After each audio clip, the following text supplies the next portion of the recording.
Hello students, welcome to my YouTube channel. So today we will discuss about the next topic of surface chemistry.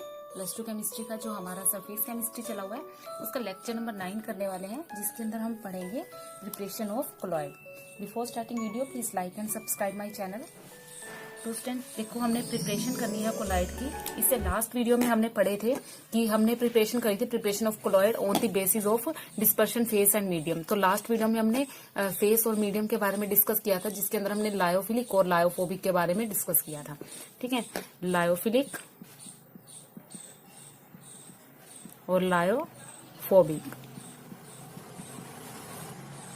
तो lyophilic और lyophobic के बारे में हमने last video में जो है वो कर लिया था ऑलरेडी. ठीक है, जो लायोफिलिक थे वो क्या थे आपके, लायोफिलिक जो थे वो क्या थे, लिक्विड लविंग थे.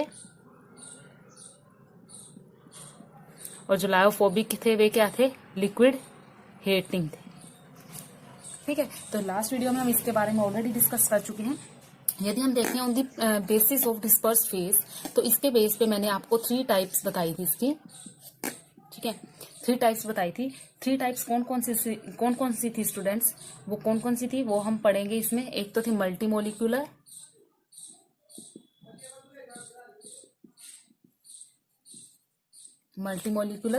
ठीक है. और सेकंड टाइप क्या थी स्टूडेंट्स, मैक्रो मोलिकुलर. और स्टूडेंट जो थर्ड टाइप थी आपकी वो क्या थी, एसोसिएटेड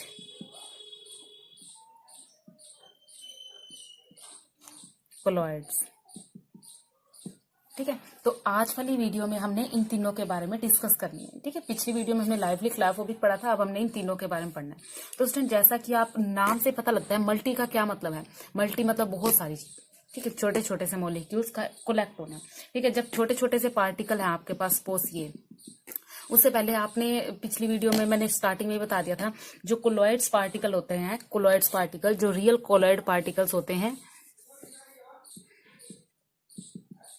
कोलॉइड पार्टिकल्स वो हो सकते हैं जिनका साइज क्या हो, 1 नैनोमीटर से लेके 1000 नैनोमीटर के बीच में लाइज करता है. ठीक है, साइज कहां तक लाइज करे, 1 नैनोमीटर से 1000 नैनोमीटर. यानी कि जो भी इस साइज के पार्टिकल होंगे वो कोलॉइड पार्टिकल को फॉलो कर सकते हैं, यानी कि वो कोलॉइड पार्टिकल्स आपके हो सकते हैं. कोलॉइड पार्टिकल हैं, कौन से हैं, कंडीशन होती है उनके ऊपर 1 नैनोमीटर से 1000 नैनोमीटर यदि उनका साइज हो. तो स्टूडेंट जो ये मल्टी मोलिकुलर हैं, इसमें क्या होंगे, आपके कोई छोटे छोटे से पार्टिकल्स होंगे. उनको यदि हम इन पार्टिकल्स को हम वाटर में डाल देते हैं, सपोज वाटर में डाल दिया हमने इन पार्टिकल्स को, तो ये सारे पार्टिकल्स जो लिटिल पार्टिकल्स हैं, छोटे छोटे पार्टिकल्स हैं, ये सारे क्या हो जाएंगे, आपस में कलेक्ट हो जाएंगे और कलेक्ट करके एक बिग साइज का पार्टिकल बना देंगे. ठीक है, और जो ये बिग साइज का पार्टिकल बनेगा, इसकी रेंज क्या हो जाएगी, 1000 नैनोमीटर के बीच में, इसके बीच में रेंज हो जाएगी. ठीक है, ऑब्वियसली बात है, यदि कोई छोटा पार्टिकल है तो काफी सारे छोटे पार्टिकल मिलाओगे तो उससे एक बड़ा जो है आप मोलिक्यूल तैयार कर सकते हो. तो जब पार्टिकल छोटे हों, उनका साइज ज्यादा हो, ठीक है, ज्यादा छोटा हो सॉरी, तो 1 नैनोमीटर से कम हो, तो वो खुद ही इकट्ठे होकर क्या बना देंगे, मल्टी मोलिकुलर बना देंगे. ठीक है, और ये 1 नैनोमीटर से बड़े हो जाएंगे, तो उनको हम बोलते हैं मल्टी मोलिकुलर कोलॉइड. कितना इजी कंसेप्ट है स्टूडेंट. मल्टी मोलिकुलर क्या होते हैं, जब छोटे छोटे पार्टिकल्स आपस में मल्टी मोलिकुलर छोटे छोटे मोलिक्यूल्स, काफी सारे मोलिक्यूल्स बना देते हैं, बनकर एक जो बड़ा मोलिक्यूल तैयार होएगा, उसका साइज क्या हो जाएगा, इन दोनों के बीच में लाइज करेगा, दैट इज मल्टी मोलिकुलर. कितना इजी सा कंसेप्ट था. ठीक है, दीज हैव आइदर एटम्स और small molecule whose diameter is less than 1 nanometre, but these are made to the aggregate so that their size can change big enough the range of colloid particle. That's why these are called multimolecular colloid. तो आगे इनके example देख लेते हैं student. Starch का एक example लेती हूँ मैं. स्टार्च के पार्टिकल बहुत छोटे छोटे होते हैं, लेकिन जैसे ही उसको वाटर के अंदर डालते हैं तो वो क्या बना देते हैं, एक लेवी सी बना देते हैं, जिसका साइज क्या होता है, 1 नैनोमीटर से 1000 नैनोमीटर के बीच में. तो ये एग्जांपल हो गया वाटर के अंदर स्टार्च का सोल्यूशन, या गोल्ड का सोल्यूशन, सल्फर का सोल्यूशन, सिल्वर का सोल्यूशन, तो कोई भी जो है इनके वो है एग्जांपल हो सकते हैं. तो स्टूडेंट मल्टी मोलिकुलर जो है, आई होप आपको अच्छे से समझ आ गया होगा. तो नेक्स्ट चलते हैं हम मैक्रो मोलिक्यूल की तरफ. मैक्रो का क्या मतलब होता है स्टूडेंट, मैक्रो का मतलब होता है बड़ा. ठीक है, बड़ा. ठीक है। अब देखो इसमें भी कंफ्यूजन रहती है, कुछ बच्चे कहते हैं मैक्रो छोटा होता है, वो माइक्रो होता है स्टूडेंट, जो छोटा होता है वो माइक्रो होता है जो छोटा होता है, ठीक है। मैक्रो जो होता है वो होता है बड़ा। तो बड़े की बात कर रहे हैं, ठीक है। तो जब पार्टिकल खुद ही बड़ा होगा तो उसको पानी में घोल लेंगे, ठीक है। ऑब्वियसली बात है वो कोलाइड तो खुद ही बना देगा वाटर में टूट के, तो बहुत ईजी है ये। तो देखो ये देखो आपका मैक्रो मॉलिक्यूल था, जब ये वाटर में डाल लेंगे घुलेगा इसमें, तो ये अपने आप छोटे छोटे पार्टिकल्स में टूट जाएगा, ठीक है, कोलॉइड बना देगा। और इसकी रेंज भी क्या हो जाएगी, 1 नैनोमीटर से 1000 नैनोमीटर के बीच में। यदि ये 1000 नैनोमीटर से ज्यादा था तो जैसे ये टूटेगा इसमें डल के, तो इसकी रेंज अपने आप इसके बीच में लाइज कर देगी। तो दोनों ही कंडीशन में हमें कोई दिक्कत नहीं है। यदि आपके बड़े होंगे मोलिक्यूल्स तो वो क्या होंगे, आपके छोटे हो जाएंगे पानी में डालते ही। यदि ज्यादा छोटे हैं तो वो काफी सारे मोलिक्यूल्स मिलकर एक बड़ा मोलिक्यूल बना देंगे जिसकी रेंज 1 नैनोमीटर से 1000 नैनोमीटर तक लाइज कर जाएगी। तो दोनों कंडीशन में हमें कोई दिक्कत नहीं हुई। तो देखो सेकंड की डेफिनेशन भी पढ़ लेते हैं हम। क्या होते हैं आपके जो मैक्रोमोलिक्यूल्स होते हैं, तो मैक्रोमोलिक्यूल्स जो है आपके क्या होते हैं, these are the colloid solution in which the particle size is already of colloid range, ठीक है। So that these are macromolecule colloid, ठीक है। तो ये इनका पहले ही साइज बड़ा होता है। These solution are stable and are same as lyophilic solution. Example ले लेते हैं। एग्जाम्पल एंजाइम का हो गया या प्रोटीन के सोल हो गए, हार्मोन्स हो गए, तो ये सारे इसके एग्जाम्पल्स हैं। लास्ट रहता है हमारा स्टूडेंट एसोसिएटेड कोलाइड। इसको समझने के लिए आपको एग्जांपल करना पड़ेगा। एसोसिएटेड का मतलब क्या होता है स्टूडेंट, एसोसिएट्स में जिसमें मिसाइल की फॉर्मेशन होती है, ठीक है। कुछ सब्सटेंस ऐसे होते हैं पार्टिकुलर, जो उनका पर्टिकुलर मीडियम होता है, पार्टिकल छोटे छोटे होते हैं, मीडियम होते हैं, ठीक है। यानी कि ना तो बड़े थे और ना ही ज्यादा वो छोटे थे और घुल भी नहीं पाए वो, ठीक है। तो वो इस तरह का बिहेव करते हैं जैसे कि इलेक्ट्रोलाइट करता है लो कंसंट्रेशन पे, ठीक है। लेकिन एक्चुअल में उनका बिहेव जो होता है कोलाइड की तरह हाई कंसंट्रेशन पे ही काबू आता है, ठीक है। तो उसके लिए हम क्या करते हैं, उसके लिए हम एक अलग से फॉर्मेशन करते हैं। जैसे मिसाइल है, मिसाइल का एग्जांपल लेते हैं। आपने 10th क्लास में मिसाइल पढ़े होंगे।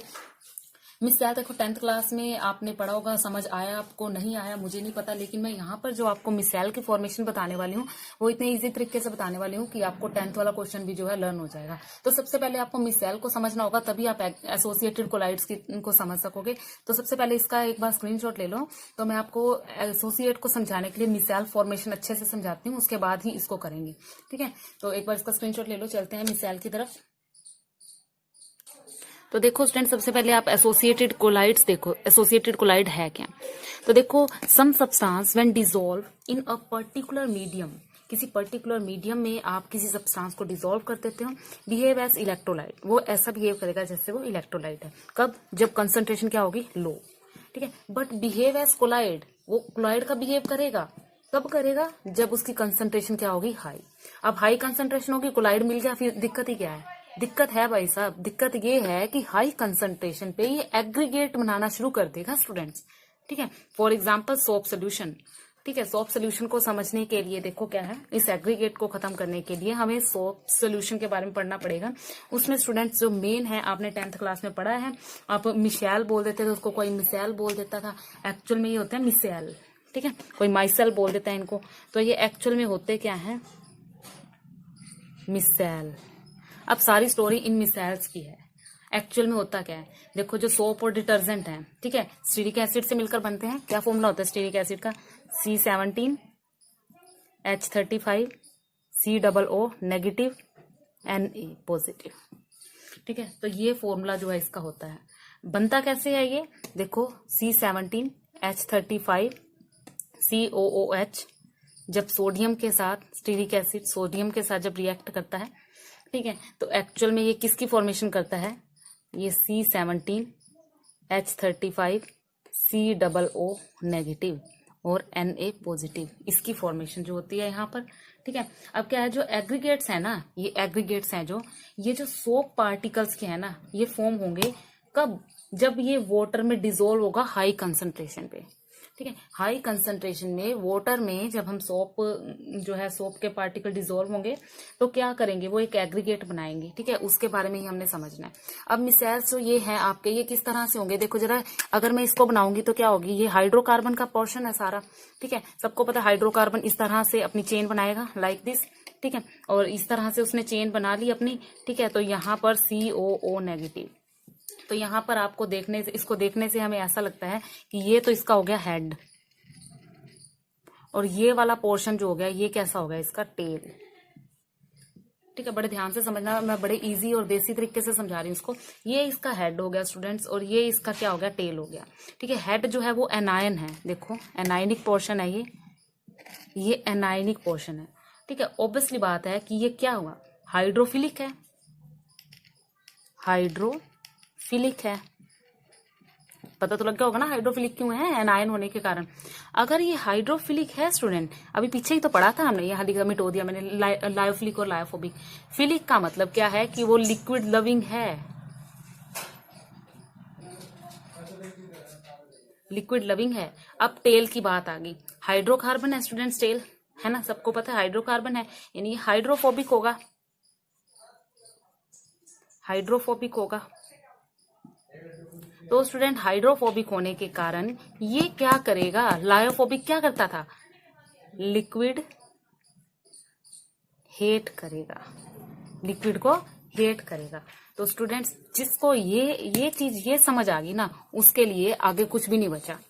ठीक है, ये जो आपका सिरा है, ये हेड है जो नेगेटिव है, जिसके ऊपर चार्ज, ये एनायनिक पोर्शन है, और that contain hydrophilic and which is liquid loving, and the tail portion is hydrophobic. Due to hydrophobic, this is liquid hate portion. ठीक है, तो जल्दी से इसका स्क्रीनशॉट लो, मैं आपको आगे मिसाइल की फॉर्मेशन बनाऊंगी। ये तो आपको बता दिया मैंने मिसाइल है, आगे मैं सीएमसी बताऊंगी। तो देखो सस्पेंस है, सीएमसी क्या होता है, पहले इसका स्क्रीनशॉट लो, मैं इसको इरेज कर रही हूँ, फिर सीएमसी पे चलेंगे हम, तो ले लो। तो इससे पहले सीएमसी की बात करूं, अभी तक सस्पेंस रहेगा आपके आगे सीएमसी है क्या, उससे पहले एक चीज समझो। देखो स्टूडेंट, मेरे पास अब जो ये थे, देखो काफी सारे मिसाइल्स हैं। ठीक है, ये नेगेटिव हो गया टेल, ये इसकी हेड और ये टेल, समझ आ रही है ना क्या है ये कुछ नहीं है, यही है ये अभी जो किया था हमने, ये टेल इसकी और ये हेड, तो इसको मैंने ऐसे बना दिया। ठीक है, तो ये मेरे पास बहुत सारे मिसाइल्स हैं, हम समझ चुके हैं मिसाइल्स क्या होते हैं, समझ चुके हो ना, तो हम समझ चुके हैं मिसाइल्स क्या होते हैं। ये अपने मिसाइल्स आ गए बहुत सारे। तो अब क्या है, जब ये मिसाइल्स, ठीक है, अगर मैं इन लिक्विड में छोड़ दूं इन मिसाइल्स को, ये आपका वाटर है, ठीक है, अब देखो जरा, अब आएगा मजा। अब क्या होगा, इसके अंदर ये जैसे ही जाएंगे, ठीक है, जो ये मिसाइल्स हैं इनके अंदर जाएंगे, जो तो लिक्विड लविंग है, ये लिक्विड लविंग है ना, और जो इनकी टेल है ये लिक्विड हेटिंग है। ऑब्वियसली बात है, जैसे लिक्विड में जाएंगे ये जो लिक्विड लविंग है वो तो बाहर ऐसे आएंगे, इनको कोई टेंशन नहीं है, आराम से। ठीक है, ये लिक्विड लविंग वाले आ गए, लेकिन जो लिक्विड हेटिंग है वो क्या आएंगे, अंदर श्रिंक हो जाएंगे, यहाँ सिकुड़ जाएंगे यहाँ। ठीक है, तो यहाँ पर जिसकी फॉर्मेशन होगी, ठीक है, जो यहाँ पर फॉर्मेशन होगी आपकी, वो क्या होगी, मिसाइल्स की। जो लिक्विड लविंग है वो बाहर आ गए, लेकिन जो लिक्विड हेटिंग थे वो अंदर सिकुड़ गए। तो यहाँ जो मिसाइल की फॉर्मेशन होगी, जस्ट यही एग्रीगेट पार्टिकल है। ठीक है, ये मिसाइल की जो फॉर्मेशन हुई, ये एक्चुअल में क्या आपके एग्रीगेट पार्टिकल। अब ये वर्क कैसे करता है स्टूडेंट, देखो आपके पास कोई क्लॉथ है, इस क्लॉथ के ऊपर यहाँ दाग लग गया, ठीक है, दाग लग गया, सपोज ऑयल का कोई दाग लग गया, ऑयल का, ठीक है, ऑयल का दाग लग गया, जो भी दाग है, सबको पता है जो ये दाग लगेगा वो भी हाइड्रोकार्बन होगा। ठीक है, हाँ ये भी हाइड्रोकार्बन है हमारा। ठीक है, यानी कि ये और ये दोनों आपस में दोस्त हो गए। क्या करेंगे, ये जो मिसाइल है ये यहाँ पर जाएंगे, ये जो दाग है उठा के मैं इस दाग को यहाँ रख देती हूँ। ठीक है, ये जो दाग था ये यहाँ है सपोज। ठीक है, क्या करेंगे, इसको यहाँ से निकाल के फेंक देंगे। ठीक है, जो दाग है उसको निकाल देंगे। ठीक है, जस्ट इसी को हम क्या कहते हैं, मिसाइल फॉर्मेशन। अब यहाँ पर सीएमसी क्या है, अब यहाँ पर सीएमसी क्या है स्टूडेंट्स, तो सीएमसी है यहाँ पर क्रिटिकल, नोट करो, क्रिटिकल ये है क्रिटिकल मिसाइल कंसंट्रेशन। तो ये प्रोसेस, जो ये मैकेनिज्म है सोप वाला, इसको बोलते हैं सीएमसी। तो इसकी डेफिनेशन भी नोट करो, डेफिनेशन नोट करो जरा, यहाँ पर नीचे इसकी डेफिनेशन है, the minimum concentration below which the soap solution behave as an electrolyte and above which or at which it behaves a colloid is called as the CMC। ठीक है, तो ये आपकी CMC की डेफिनेशन भी होगी, और आई होप आपको ये मैकेनिज्म अच्छे से समझ आ गया। ये मैकेनिज्म आप कभी नहीं भूलोगे जिंदगी में भी, ठीक है। सोप किस तरह से हमारे कपड़ों की सफाई करते हैं, सोप इस तरह से हमारे कपड़ों की सफाई करते हैं, जो इसकी टेल होती है वो सिकुड़ जाती है अंदर, और जो आपकी इसका जो हेड होता है वो क्या करता है, लिक्विड लविंग होता है, इसलिए बाहर की तरफ रहता है, और जो ये टेल्स होती हैं ये मिलकर एक मिसाइल की फॉर्मेशन कायम करती हैं, और जो दाग होता है उसको उखाड़ के बाहर फेंक देती हैं, और ये आपका वर्क है। ठीक है। तो जो CMC है ये मिनिमम कंसंट्रेशन है रिक्वायर्ड होती है सिर्फ फॉर्मेशन ऑफ कोलाइडल सोल्यूशन के लिए, कोलाइडल सोल्यूशन के लिए ही जो है ये इसकी फॉर्म बनाता है। तो स्टूडेंट ये आपका CMC था। ठीक है, इसको फटाफट से स्क्रीनशॉट लो और इसका ये जो आपको समझ आ गया होगा मैकेनिज्म। अब देखो इसके लिए जिस टेम्परेचर की जरूरत पड़ी उस टेम्परेचर को क्या बोलते हैं। तो इस पूरे प्रोसेस को मिसाइल की फॉर्मेशन होने में जो टेम्परेचर लगा उसको हम बोलते हैं TK। क्या है अब ये TK? तो ये TK क्या होता है हमारा, क्राफ्ट टेम्परेचर। ठीक है, देखो the temperature at which micelle formation of soap take place is called Krafft temperature. तो स्टूडेंट्स ये आपका क्राफ्ट टेम्परेचर था। तो ये मैंने इसका एग्जांपल दे दिया एग्रीगेट का। ठीक है, एग्रीगेट कब होंगे, जब ये मिसाइल की फॉर्मेशन होगी। तो ये जो आपके मॉलिक्यूल्स होते हैं हाई कंसंट्रेशन पे जाना चाहते हैं, लेकिन एग्रीगेट की फॉर्म में जा पहुंचते पहुंचते ये हाई कंसंट्रेशन की तरफ जाने से दिक्कत करते हैं, और इन्हीं को हम क्या बोलते हैं स्टूडेंट्स, एसोसिएटेड कोलाइड्स। ठीक है, कुछ ऐसे सब्सटेंस जो डिसॉल्व हो जाते हैं पर्टिकुलर मीडियम में, लेकिन वो इलेक्ट्रोलाइट का बिहेव करते हैं लो कंसंट्रेशन पे। जब वो कोलाइड बनना चाहते हैं तो उसके लिए उनको हाई कंसंट्रेशन की जरूरत पड़ती है। तो हाई कंसंट्रेशन अगर होगा तो वो एग्रीगेट बनाएंगे। ठीक है, फॉर एग्जाम्पल सोप की फॉर्मेशन। तो ये आपके सामने मैंने एसोसिएट के बारे में भी बता दिया।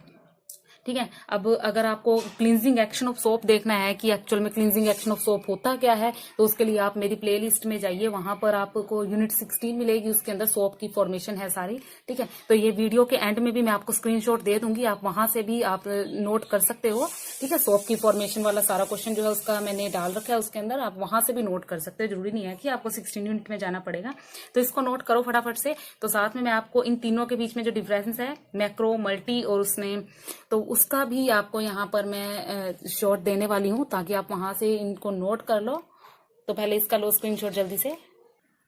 तो देखो मल्टीमोलिकुलर्स जो कोलाइड्स होते हैं वो क्या होते हैं, they are formed by the aggregate of a large number of atoms और molecule which generally behave as diameter less than 1 nanometre. छोटे छोटे थे ज्यादा, तो वो मिलकर एक बड़ा पार्टिकल बना सकते हैं। लेकिन मैक्रो में क्या होता है, ये मॉलिक्यूल खुद ही बहुत बड़ा होता है, टूट के जो है वो छोटे होते हैं। They are molecular of large size. ठीक है, polymer like rubber, nylon etcetera. और एसोसिएटेड कोलाइड कौन से होते हैं, they are formed by the aggregate of large number of ions. ठीक है, in concentrate solution like soap solution. ये तो डेफिनेशन होगी। सेकेंड पॉइंट की तरफ चलते हैं। जो मल्टी मोलिकुलर होते हैं इनका जो मोलिकुलर मास होता है वो क्या होता है, नॉट वेरी हाई, ज्यादा नहीं होता। ठीक है, और जो आपके मैक्रो होते हैं इनका हाई होता है मोलिकुलर मास, और इनका जो मोलिकुलर मास होता है एसोसिएटेड वालों का जो मास होता है मोलिकुलर वो जनरली हाई होता है। नेक्स्ट है स्टूडेंट्स जो आपका मल्टी मोलिकुलर कोलाइड्स जो है, आपके मल्टीमोलिकुलर कोलाइड्स के एटम्स और मॉलिक्यूल्स जो होते हैं वो हेल्ड टुगेदर होते हैं वीक वंडरवाल फोर्सेस से। लेकिन जो मैक्रो वाले हैं उनके कैसे होते हैं, लॉन्ग चेन होने के कारण, लॉन्ग चेन होती है, दैट्स वाई जो इनका वंडरवाल फोर्सेस होता है वो क्या होता है, कंपैरेटिवली स्ट्रॉन्ग होता है। और जो एसोसिएटेड होते हैं ये तो हायर होते हैं कंसंट्रेशन। ठीक है, और इनका ग्रेट होता है वंडरवाल फोर्सेस ऑफ अट्रैक्शन। ठीक है, नेक्स्ट है मल्टीमोलिकुलर कोलाइड का last difference, they usually have lyophilic character. इनका लायोफिलिक करैक्टर होता है, लेकिन मैक्रो वालों का लायोफोबिक करैक्टर होता है। ठीक है, और जो एसोसिएटेड होते हैं ये क्या करते हैं, लायोफिलिक भी और लायोफोबिक दोनों तरह के जो है वो करते हैं, बिहेव शो करते हैं। तो स्टूडेंट ये इस वीडियो में हम इतना ही पढ़ेंगे। नेक्स्ट वीडियो में हम प्रिपरेशन करेंगे कोलाइडल सोल्यूशन की। इससे पहले ये मैं सोप वाला आपको स्क्रीनशॉट दे रही हूँ, इसका स्क्रीनशॉट ले लो, ये स्क्रीन पर है, इसका स्क्रीनशॉट ले लो जल्दी से। तो नेक्स्ट वीडियो में हम नेक्स्ट टॉपिक पढ़ेंगे स्टूडेंट। वीडियो पसंद आई हो तो प्लीज लाइक और शेयर जरूर कीजिएगा। Thank you.